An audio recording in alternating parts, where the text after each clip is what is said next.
Is The Omen overrated? Yes. Yeah, okay, obviously that is just my opinion. It's just when I watched the film for the first time a couple of years ago, I remember feeling very underwhelmed by the whole thing. The Exorcist is probably my favorite film of all time, namely because I love horror films to begin with, and The Exorcist is an expertly executed film. But I also think my love of it stems from how I relate to the film. I was raised in a Catholic community. When I was growing up, I grew up believing in God, but also the devil and demons. And although when I watched The Exorcist as an adult, I had already become more agnostic or really atheist, but there was still something about the film that tapped into that earlier childhood fear of evil. I think a lot of this derives from the way that The Exorcist is presented. William Friedkin was brought on as director after his Oscar-winning crime thriller The French Connection, and his directorial sensibilities brought a certain realism to the bizarre fantasy of The Exorcist. We spend a lot of time with the characters of the film, getting to know their personalities and dynamics, so that when the supernatural elements of the film begin to creep in, we are legitimately concerned with what will happen. The Omen, on the other hand, lacks this sense of realism, and it is what I would consider to be melodramatic. From the beginning of the film, there's just this sense of the artificially cinematic. For example, let's consider scoring in the two films. In The Exorcist, with the exception of the spider walk, oh my god, there really is very little scoring in the film, and particularly in the moments when something supernatural or scary is occurring. The scenes in the hospital, the scenes with the doctors in Reagan's bedroom, the party scene, the hypnosis scene, and that infamous crucifix scene. None of them are scored, but are filled with a sound design that complements what is happening on screen.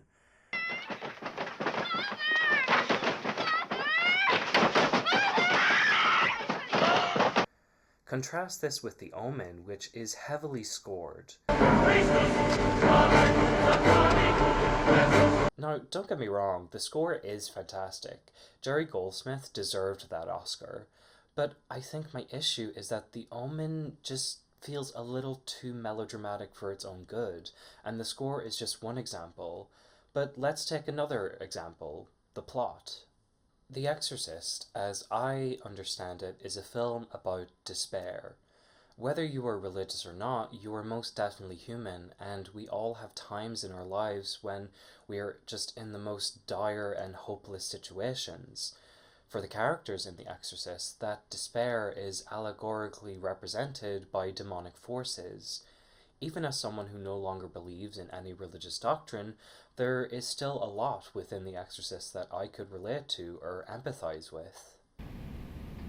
I'm telling you that that thing upstairs isn't my daughter. Now, I want you to tell me that you know for a fact that there's nothing wrong with my daughter except in her mind. You tell me you know for a fact that an exorcism wouldn't do any good. You tell me that! The Omen is a film about conspiracy. From the get-go, the Thorne family are surrounded by unseen forces that poison their family in order to bring the Antichrist into the world and have him assume a position in politics, which is a very common trait attributed to the Antichrist. For me, as a non-religious person, The Omen really feels like it's trying to play on conspiratorial anxieties that I simply do not possess. And when I started doing a little bit of research into the production of The Omen, I don't think my assumption is entirely wrong. The concept of The Omen developed after a conversation between Harvey Bernard, the film's producer, and Robert Munger, an advertising executive and evangelical Christian. Munger had read The Late Great Planet Earth by television host and evangelical Hal Lindsey. The Late Great Planet Earth is a non-fictional interpretation of real-world events coinciding with apocalyptic prophecies. Although Bernard denied having any legitimate beliefs in the Antichrist, the film did have a broad appeal to those who held evangelical and premillennialist beliefs. Why are religious groups such as the Jesus Movement praying for the success of this film? I have no idea. I don't know anyone in any of the Jesus groups. But I would take a guess that they do believe in the possibility of an Antichrist. So, what exactly are those beliefs? The symbol of the Antichrist has played a surprisingly significant role in Americans' self-understanding. Because they tend to view their nation as uniquely blessed by God, they have been especially prone to demonize their enemies.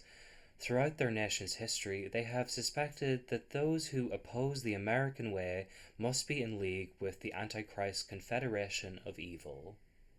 This quote was taken from Robert C. Fuller's book, Naming the Antichrist, The History of an American Obsession. Fuller's book is an examination of American history through the figure of the Antichrist, what that has meant at different times in different contexts, and how the figure of the Antichrist has been used for social, economic, political, and cultural ends. It's a really great book to read as a companion to the Omen, because it does highlight why the issue of the Antichrist and his depiction in film lends itself to melodrama. Beginning with the Bible, I'm sure all you good Christians have a copy beside your bed, so if you can all turn to 1 John 2:18, which reads, "Children, it is the last hour. As you have heard that Antichrist is coming, so now many Antichrists have come. From this we know that it is the last hour." And in 1 John 2:22, "Who is the liar but the one who denies that Jesus is the Christ? This is the Antichrist, the one who denies the Father and the Son." Now finally, we'll turn to 2 John 1:7. "Many deceivers have gone out into the world, those who do not confess that Jesus Christ has come in the flesh. Any such person is the deceiver and the Antichrist." Now, when looking at these passages, one thing becomes very apparent. The term is not a reference to a singular figure, but it is really a reference to any individual who would not follow Christian doctrine. Guilty! It would also be worth mentioning that there has been significant doubt as to whether these passages were actually written by the Apostle John or whether they were added later. So, how do we go from these passing references, which really are just another word for heretic, to the figure of the Antichrist that we think of when we hear that word today? Christianity was born of eschatological hope and expectation. The excitement that Jesus generated among his followers stemmed largely from his assurance that they lived in the final hour. The first generation of Christians lived in constant anticipation of Christ's imminent return to inaugurate the promised kingdom of God. But when it became apparent that Christ's return was delayed, interest shifted to the Antichrist and things associated with the enemies responsible for postponing Christians' final victory. In other words, the Antichrist became a metaphysical scapegoat upon which Christians could place their disappointments. Why hasn't Jesus come back yet? Well, it's because the world isn't ready for his return. But why isn't the world ready? This question has had different answers depending on the historical context of the Christians in question. For the Christians in the polytheist ancient Rome, the Antichrist was the Roman Empire. But when Constantine, the Emperor of Byzantine and the Roman Empire, converted to Christianity, and the Edict of Milan in 313 gave Christians civil rights, the association of the empire as the Antichrist was no longer necessary. With that in mind, let's jump forward by a millennia or so. It has been argued that following the fall of the Roman Empire, or specifically the Western Roman Empire, the only lasting power of Western Europe was the Catholic Church. However, by the beginning of the 16th century, the Church's power and influence had come under scrutiny from the likes of Martin Luther, Jan Hus, and John Wycliffe. This was the beginning of the Protestant Reformation, and wouldn't you know it, the Antichrist is back at it again, but this time, instead of hiding in the Roman Empire to stomp on the Christians, he is now hiding in the old Catholic papacy to stomp on the new Christians. This new association of the papacy with the Antichrist would be an influential one and would last throughout centuries.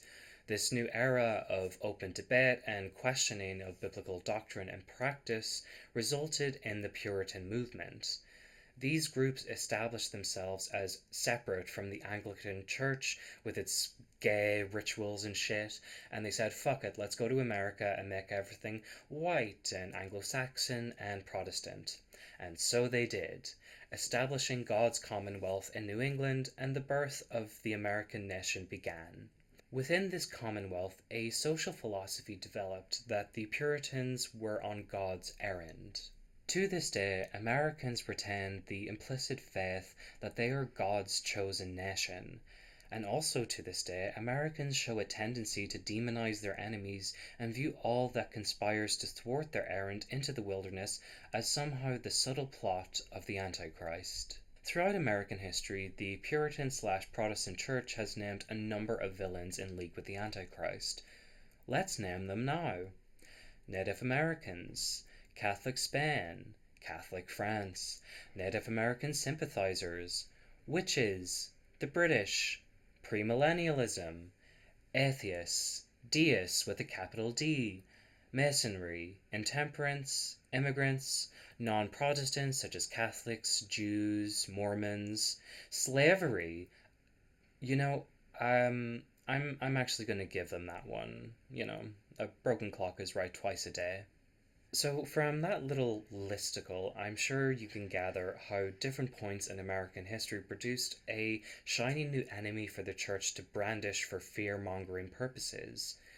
Before the Revolutionary War, it was the Native Americans and competing colonial powers such as Spain and France. During the Revolutionary War, it was the British, and after the war, it was internal conflicts, immigrants, atheists, and slaveholders. Following the Revolutionary War, the Protestant Church in America enjoyed a certain homogeneity. With the exceptions of the Civil War and the advent of Enlightenment philosophy, the Church used its influence to stomp down on individual perspectives within their society in favor of their own perspective. That is, of course, a very general statement. The homogeneity of the Church has been questioned repeatedly throughout American history, but it would be fair to say that Americanism had established a identitarian quality. WASPs. But as the 19th century progressed, there had been a steadily increasing number of Jewish and Catholic immigrants arriving to America, and by the dawn of the 20th century, significant communities of these immigrants had been well established. So America was no longer just for the WASP class. And these rising communities also incurred backlash. For example, in 1849, Charles B. Allen founded the Order of the Star-Spangled Banner. That's just such a dorky fucking title. The Order of the Star-Spangled Banner, a secret society only for American-born Protestants without Catholic parents or wives. Those who advanced to higher levels within this order were required to swear an oath that they would not appoint foreigners or Roman Catholics to public office. But regardless of this backlash, these communities were in America, and by the turn of the century, mainstream Protestantism had adopted a more socially progressive interpretation of God's work in the culture of modernism, modernism becoming the latest enemy for the newly developed fundamentalist view. In particular, fundamentalism rejected the growing acceptance of Darwinism, and the university also became a target of contention. The term fundamentalists was coined by Curtis Lee Laws, editor of the Baptist newspaper, the Watchman Examiner, to denote those who were ready to do battle for the fundamentals of faith. What distinguishes modernism from other expressions of conservative religion is its self-conscious opposition to the influences that modernism has had within both the church and the wider scope of American culture. So, from the inception of God's Commonwealth, The naming of the Antichrist had gone from the common pastime of the arriving Puritans of the 1600s, but had now become a sort of fringe activity for a minority of American Protestant theology. Although fundamentalism was established and remains somewhat fringe in comparison to the wider net of mainstream Protestant and Catholic churches, there still has been a concerted effort within fundamentalist circles to combat modernism, Darwinism, and less conservative strands of Protestant religion. Fundamentalists had become very media savvy with the establishment of countless newspapers, magazines, radio and television programs that would produce some of the movement's most famous figures of the 20th century, such as Billy Graham and Pat Robertson. Fundamentalist literature also flourished within these circles. It had always been the intertwining of religion and politics that fueled the task of naming the Antichrist. The project of God's Commonwealth was the result of theological interpretations of the Second Coming, namely premillennialism versus postmillennialism. A premillennialist interpretation of apocalyptic faith would believe that the Second Coming will be what brings about real spiritual salvation on the face of the earth, whereas a postmillennialist would believe that the Second Coming will only occur once the world has been made morally and religiously pure. Generally speaking, mainstream Protestantism has adapted to a more liberal understanding of the Bible as an allegorical guide onto how to live in a morally pure lifestyle. Fundamentalism has retained a premillennialist interpretation of apocalyptic text. One such premillennialist thinker was Hal Lindsey. Lindsey was a missionary and preacher for the Campus Crusade for Christ in the 1960s, and in 1970 his book The Late Great Planet Earth was released, which continued the historic tradition of naming the Antichrist and predicted that the European Economic Community would become a revived Roman Empire led by the Antichrist. This book, as we mentioned earlier, was an inspiration for the production of The Omen. Okay, so the history lesson is done. Now let's get back to The Omen. The film tells the story of Robert Thorne, an American diplomat who is in Rome when his wife, Catherine, gives birth to a child who has died. There, the hospital chaplain persuades Robert to secretly adopt a boy without Catherine knowing, naming him Damien. Some years later, Robert is appointed ambassador to Great Britain, and the family moves to London. From there, a series of bizarre incidents begins to plague the family, such as their nanny committing suicide at Damien's birthday party, Robert being stalked by a Father Brendan who tries to convince him that Damien is in fact the son of the devil, and Damien's violent reactions to going to church, which honestly just makes him even more relatable. Even from that very brief synopsis, we can see a number of Antichrist tropes creeping in. The conspiratorial activities of select members of the Catholic Church maneuvering Damien into positions of political influence. The film also makes use of premillennialist interpretation of world events as a prelude to the rise of the Antichrist and the ushering in of the Second Coming. The Jews returned to Zion, and there was something about a comet. Yes, that's here too. A shower of stars and the rise of the Roman Empire. When the Jews return to Zion, and a comet rips the sky, and the Holy Roman Empire rises, then you and I must die. From the eternal sea he rises, creating armies on either shore, turning man against his brother, till man exists no more. Christians, could you just fact check this? Just open your Bibles and correct me if I'm wrong, but this doesn't actually appear in the Book of Revelations and is entirely made up for the film. And also, why make it rhyme? As I said, my initial reaction to The Omen was an underwhelming experience. When I compare it to The Exorcist, I am doing so for a couple of reasons. First, both are religiously themed horror films that were released in a relatively short amount of time. Both films were hugely successful, winning major awards and having box office success. But when comparing the two films, The Omen just sort of falls flat. The Exorcist has a sense of realism despite the outlandish subject matter, and I described The Omen as being melodramatic. I used the example of scoring earlier, but now let's use another example: characterization. In The Exorcist, Regan is a more fleshed out character with an established dynamic with her mother. Captain Howdy, do you think my mom's pretty? Captain Howdy? Captain Howdy, that isn't very nice. In The Omen, Damien really isn't a character at all. He's more of a prop. And you know what? Okay, yeah, he's like a toddler, so that would be difficult to really make him a fully fleshed character, as opposed to Regan, who is a teenager and she can sort of display more complex emotions than a child could. But I do think that as a choice, it's just not very interesting to me. And okay, yeah, he is the Antichrist, so he doesn't really need to be a character because, as we've seen, the figure of the Antichrist has been a pretty nebulous figure and one that anyone could project their own interpretations onto. The enemy seems to be, on many counts, a projection of the self. Both the ideal and the unacceptable aspects of the self are attributed to him.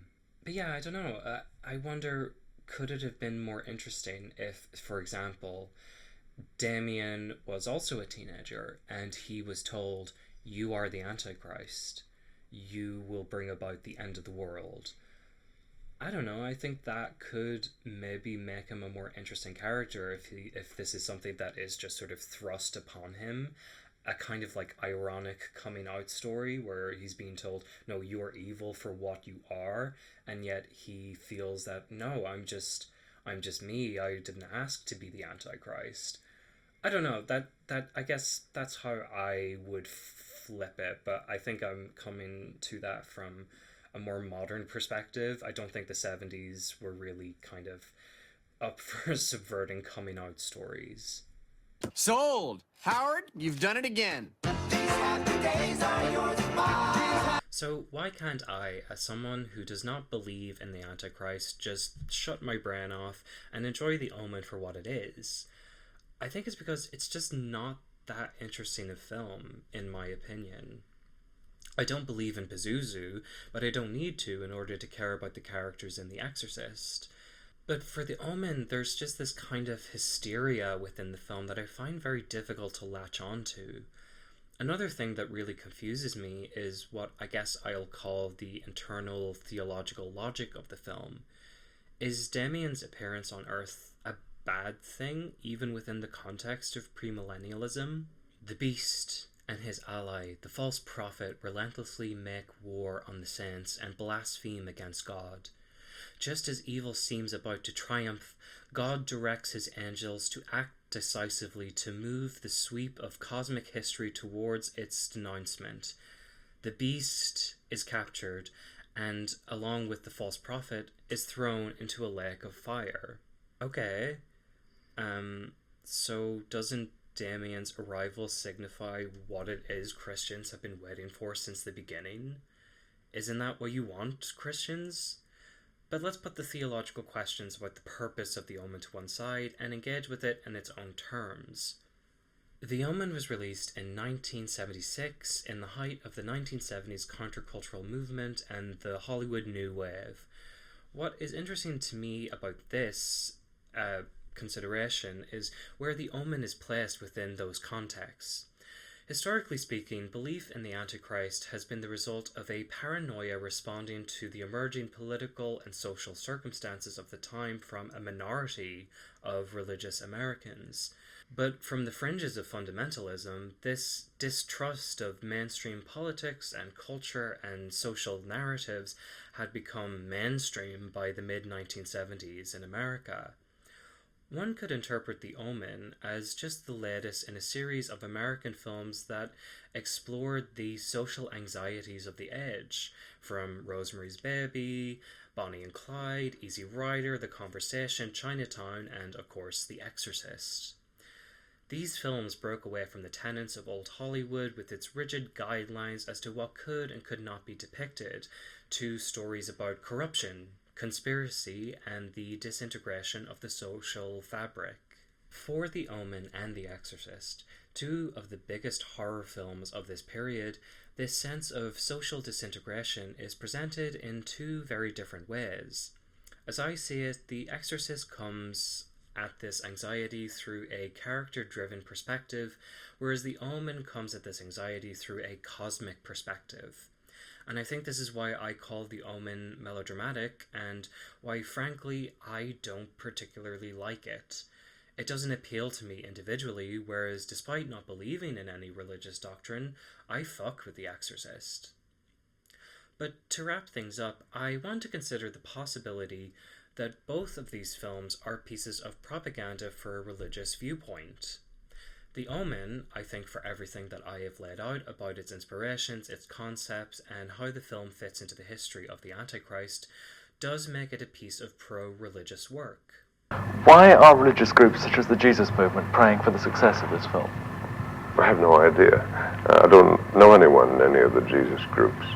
The Exorcist could arguably be also considered a piece of pro-religious propaganda, and worse still, good propaganda.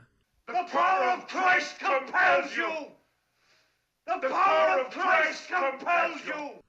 The novel The Exorcist, which in my opinion is not a very compelling book, was written by William Peter Blatty, who was himself a staunch Catholic. I have no doubt that it would have been ideal for him, for his book and the film adaptation, to have a certain sway over how one understood the nature of evil in the world. But having read the novel The Exorcist and watched the film The Omen, I think they both strike a similar hysterical chord of religious fanaticism. What makes the film The Exorcist so compelling is that it presents these concerns, but in a way that is palpable to even someone like me who doesn't believe in God or the devil or the Antichrist. The reason I bring this up is that a bulk of what I have been laying out in this video is that The Omen is potentially a piece of premillennialist propaganda. But wouldn't it be somewhat hypocritical of me to say this is one of the reasons why I dislike the film as much as I do, but not say the same about The Exorcist, the product of a Catholic man's worldview? Yes, it would. So I do want to end this video by saying, despite the theological gap between me and both of these films, I think what is at the core of why I much prefer The Exorcist is the aesthetics, the filmmaking, and the storytelling, and why The Omen, in my opinion, is overrated. If you made it to the end of this video, thank you so much for watching. This is something that had been on the back burner for a while now, and I'm really glad that it's finally done and out there. I highly recommend Robert Fuller's book, Naming the Antichrist, The History of an American Obsession. It was a great overview of American history through this very specific lens. But having read this book certainly does not make me an expert on American history. If there is anything that I said that requires improvements, please feel free to let me know about it in the comments. Or if you think that The Omen is in fact not overrated, please try and convince me. Or if you think that The Exorcist is in fact overrated, please don't. Just don't go there. Anyway, it was a lot of fun making videos again after Christmas, and I hope to be back again with another one very soon.